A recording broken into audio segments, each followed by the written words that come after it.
Welcome to News Channel 8. I'm Junior Garcia, and here are some of the stories we have for you tonight. Hovenza reaches agreement to sell refinery. DEA finds $6 million worth of marijuana plants, and highlights from the Allen D. Burke basketball tournament. These stories and more up next on News Channel 8.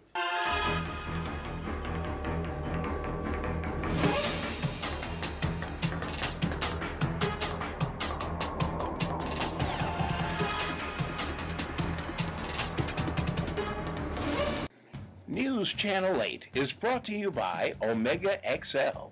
Experience Larry King's breakthrough secret to joint pain relief, Omega XL.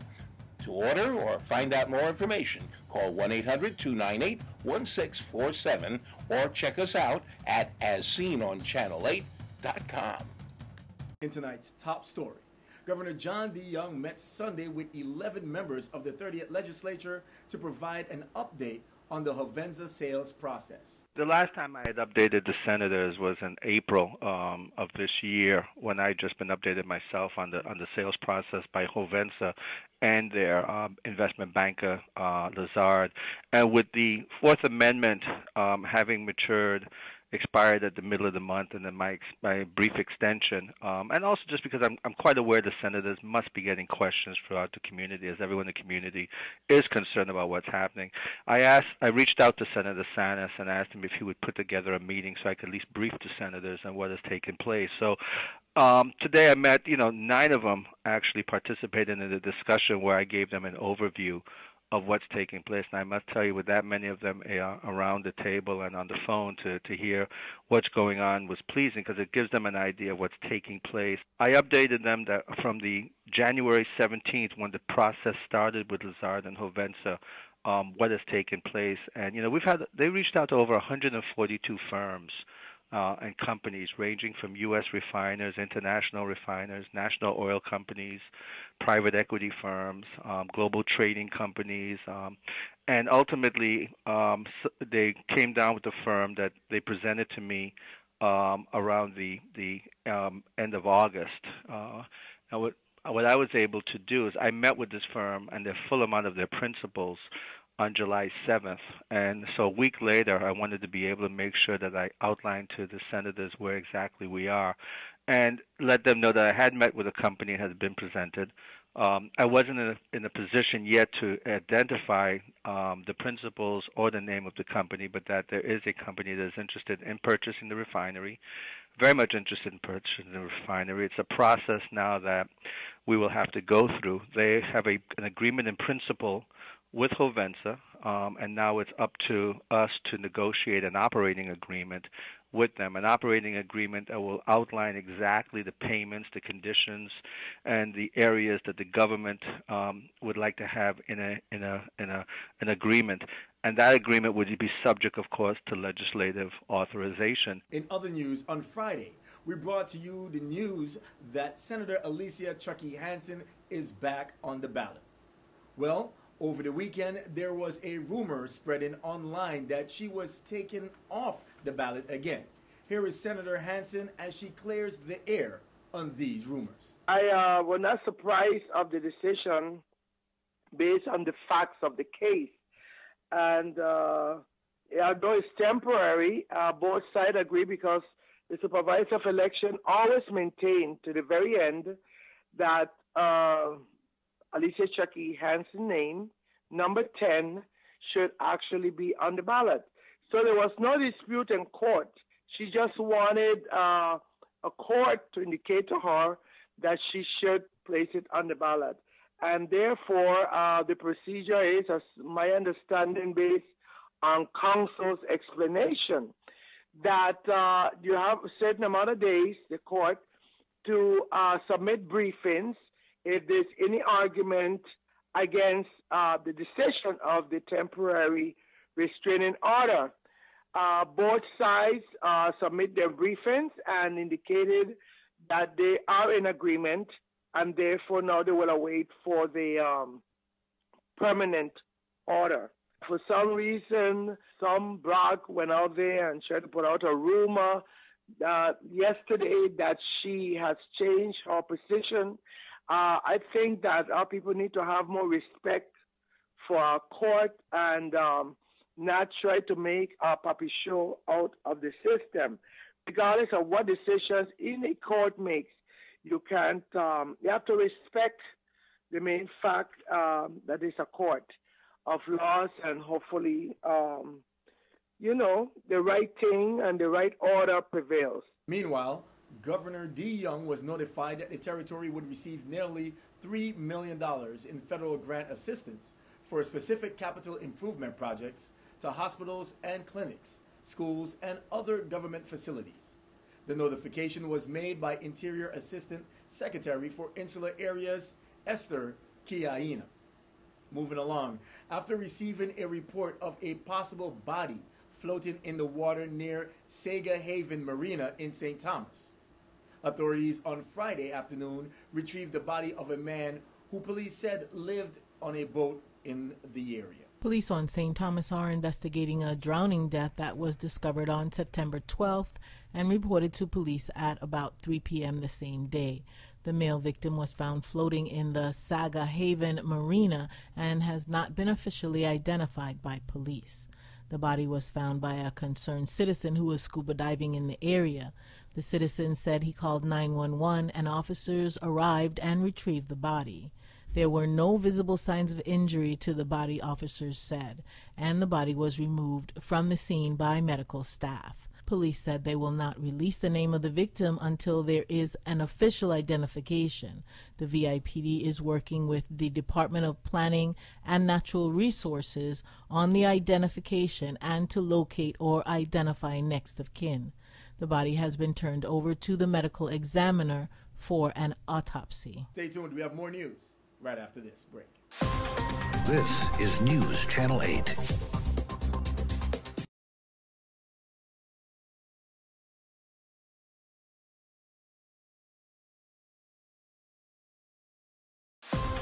This is News Channel 8. Welcome back to News Channel 8. Governor D. Young and Jean-Pierre Oriol, Acting Commissioner of the Department of Planning and Natural Resources, returned to the territory after attending the 32nd meeting of the United Coral Reefs Task Force in Maui, Hawaii. I'm attending the 32nd Coral Reef Task Force meeting in Maui, which is an opportunity for us to have discussions with respect to the coral reefs within the territory and also show our continuing commitment. What most people don't realize, and something that the Department of Planning and Natural Resources has constantly pushed, is the value of coral reefs to our economy, which based on a recent valuation is over $200 million. So that annually, in terms of its contributions, and therefore that is why the level of commitment, I think, on our part is very beneficial.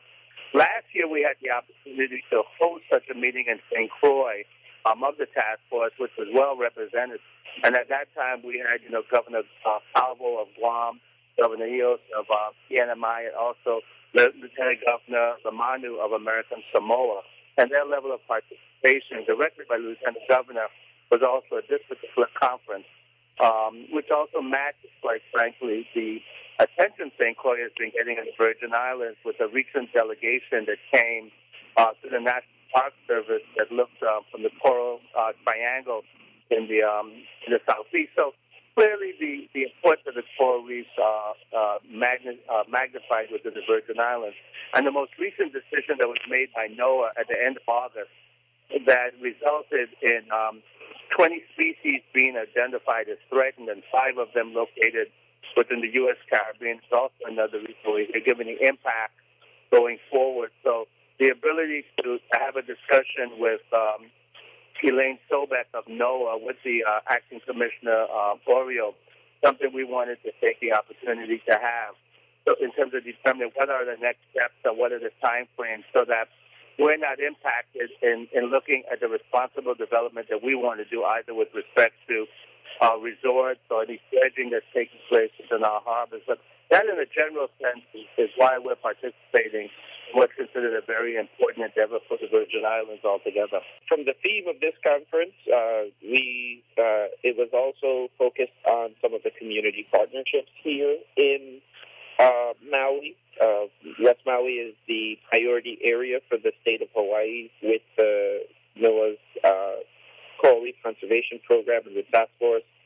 And what we saw was on-the-ground efforts that are currently ongoing in terms of engaging the local partners on the ground with coral reef conservation efforts here in the territory. But we really thought that it was also important for us to make sure that we met face-to-face with the high-level members of NOAA, especially following the determination of the ESA. We do recognize that it has had some impacts on our territory over the last, let's say, 5 years. And we really wanted to make sure that coming into the next phase of the ESA listing for these new additional species, the territory was fully aware of what the process is and what the next steps will be moving forward. The U.S. Drug Enforcement Administration conducted Operation Weed Eater, a week-long effort to reduce the territory's marijuana supply. The DEA found and destroyed more than $6 million worth of marijuana plants on St. Thomas and St. John, according to Eric Bernard, DEA resident agent in charge. We conducted marijuana eradication here in the St. Thomas and St. John in the Virgin Islands. During the week, we utilized various agencies such as the Virgin Islands Police Department, the United States Marshal Service, Department of Homeland Security, U.S. Customs Border Protection, Internal Revenue Service, Bureau of Alcohol, Tobacco, and Firearms and Explosives, the U.S. Park Service, the PR National Guard, and the WSVI National Guard. All these guys coming together under my direction, bringing them in and combining to join forces in order to do this eradication. During the week, we seized approximately 4,003 marijuana plants. Each of those has a yield of approximately 1 kilogram, and if you look at that as U.S. dollar prices, it's about $1,500 per pound. Now, if you take that over the 4,003 plants, we're looking at approximately $6 million in marijuana that has been removed from the distribution market that could enter into the United States. These operations are conducted only when we have the funds available to do it, obviously, the resources, the manpower, and we have to be able to continue our day-to-day operations through investigations and prevention measures that we do within DEA. So as it comes available and we can make it to where we have enough people to do it safely and securely and to do it effectively by borrowing from other agencies when they also have the ability to lend us hands, we'll go out and do these. But when the next one will be, I can't say. It's just one of those things where we organize and we try to come together and move forward as a team. Stay tuned. We have more news straight ahead. This newscast has been sponsored by Mario's Virgin Crystal. Let us save you the hassle of lugging those jugs around. Purified bottled water conveniently delivered to your home or office. Also available in your favorite grocery store. Call 773-2810. This is News Channel 8.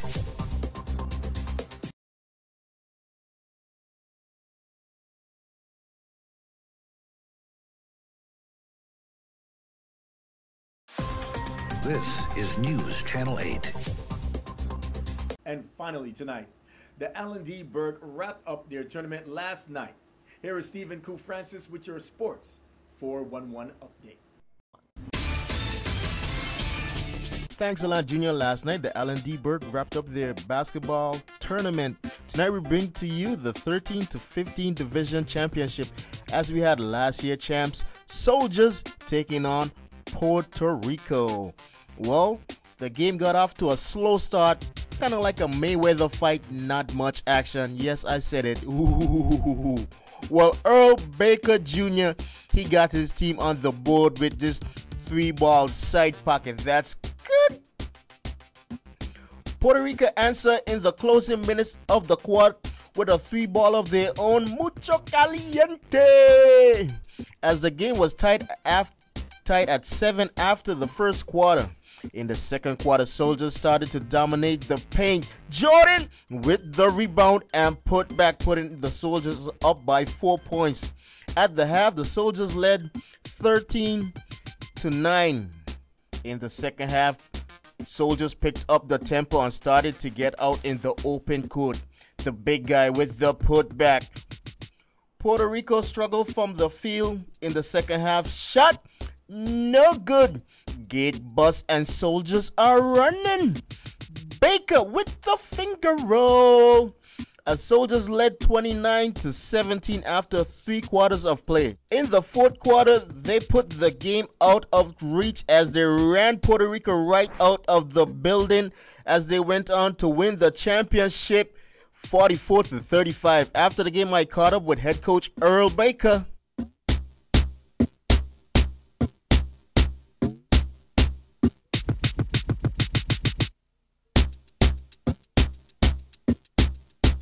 Things weren't going like we planned, and sometimes that's how it is, on a day-to-day basis, a game-to-game basis, things will change just like that, and like again, I don't know if the guys have butterflies or they just weren't that focused. I guess they had their mind so much on the championship, you know what I mean? It was giving them the added pressure, but we prevailed, and this is what it's about. This is what we came here for, and we're so happy that they say, you ain't got a war no more with Sun Coop. This is what we had want. And we give thanks to the Lord for this. Without him, I couldn't have been doing what I'm doing with these youth. You know what I mean? So all kudos goes to God. God first. You know what I mean? Then the parents, the coaches, and then the youth them, you know what I mean? And then all the other teams. Because we gotta compete against somebody. You know what I mean? So we give thanks, man, and also give thanks to Channel 8 because you're always there when we need you. So congratulations to the Soldiers as they claimed their back-to-back title in the Allen D. Berg 13-15 Division 5-on-5 tournament. That's a look at your Sports 411 update. I'm Stephen Q. Francis for News Channel 8. Back to you, Junior. Exciting it is. Please don't go anywhere. We have your weather coming up next. Your weather coming up next.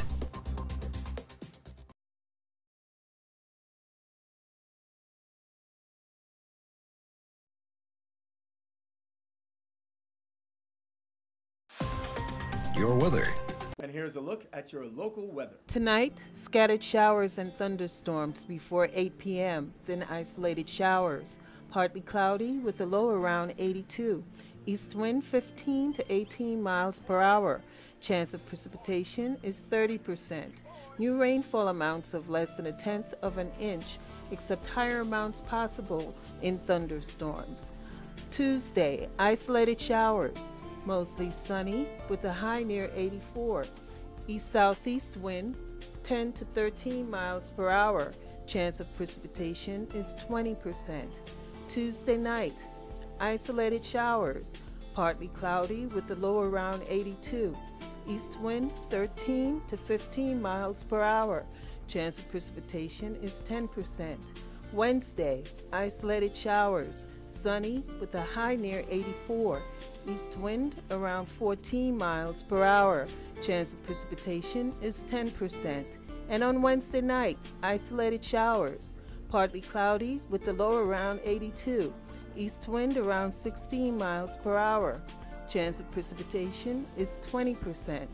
This is Cheryl Francis with your Channel 8 News Weather. Thank you very much for tuning in. Do not forget to like us on Facebook at WSVI-CHA. And also follow us on Twitter at WSVI-TV News Channel 8. Be sure to subscribe to Channel 8 on your YouTube at WSVI-TV News Channel 8. Watch us on your computer. Plus, use the free Dish Anywhere app to DVR us or see us anywhere in the world on your smartphone or tablet. I'm Junior Garcia, and World News is up next. Good night, Virgin Islands. News Channel 8 is brought to you by Omega XL. Experience Larry King's breakthrough secret to joint pain relief, Omega XL. To order or find out more information, call 1-800-298-1647 or check us out at asseenonchanel8.com.